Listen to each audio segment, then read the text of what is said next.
Sa isang malayong probinsya, mayroong isang liblib na baryo.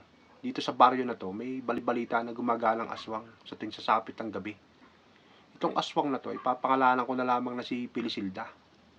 Si Pilisilda, ay walang pinipiling biktima.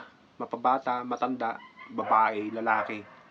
Kaya lang, dito sa baryo na to, meron isang lalaki na lasinggero. Gabi-gabi umiinom, na ang pangalan naman ay Bogart. Isang gabi, habang pauwi itong si Bogart galing sa inuman, inabangan siya ngayon ni Pilisilda sa isang liblib na daanan. Tik tik tik tik tik. Tik tik tik tik tik.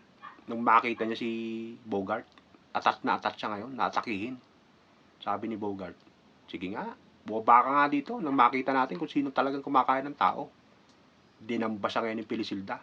Nagpambuno sila ngayon. Dahil malakas naman itong si Bogart, hindi niya magawang kainin si Bogart ngayon ni Pilisilda. Nung magkaroon ng pagkakataon si Bogart, sinakyan niya ngayon si Pilisilda, dinahasa niya ng makailang beses. Dahil sa pagod ni Bogart, nakaidlip siya ngayon. Si Pilisilda naman, hinang-hina.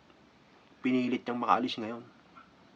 Pag di ako nakaalis dito, at nagising tong hayop na to, gagasahin na naman ako nito.